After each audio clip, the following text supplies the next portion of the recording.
प्रभु यीशु मसीह के सामर्थी और जलाली नाम में आज दिनांक 2 दिसंबर दिन शुक्रवार को हम आप सब श्रोताओं का स्वागत करते हैं। आज के दिन के लिए वचन लिया गया है यूहन्ना की पुस्तक उसका 8 अध्याय 53 पद।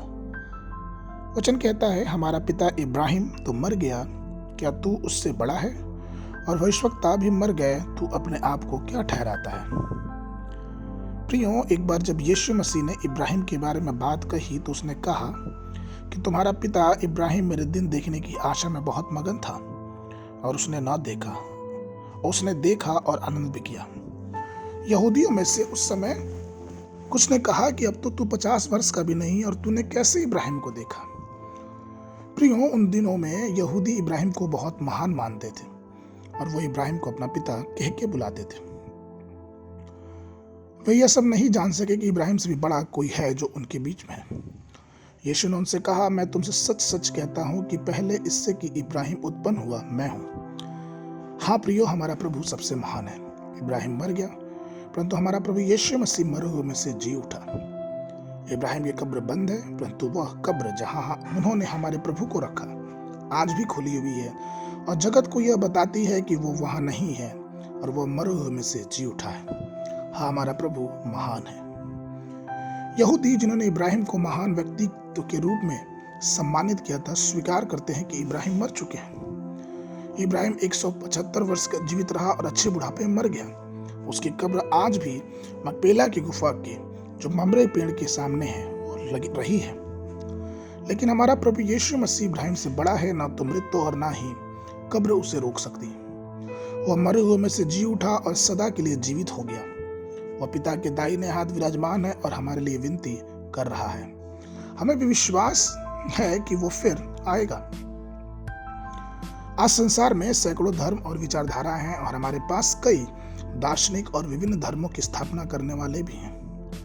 वे सब जीते और सब मर गए। उन सब के बीच में हमारा प्रभु यीशु मसीह सर्वदा जीवित है, जो पराक्रमी और अपने तेज में प्रतापी है और हमें उसकी आराधना करने का सौभाग्य मिला है, जिसने मृत्यु और कब्र पर विजय प्राप्त की। यही कारण है कि हम विश्वास से यह घोषणा कर सकते हैं और कब्र को वो चुनौती देने में सक्षम है। इसलिए हम ये भी कह सकते हैं कि हे मृत्यु तेरी डंक कहाँ और हे कब्र तेरी फतेह कहाँ। जब अय्यूब को यहोवा का दर्शन हुआ तो उसने हियाव से ये कहा, क्योंकि मैं जानता हूं कि मेरा छुड़ाने वाला जीवित है।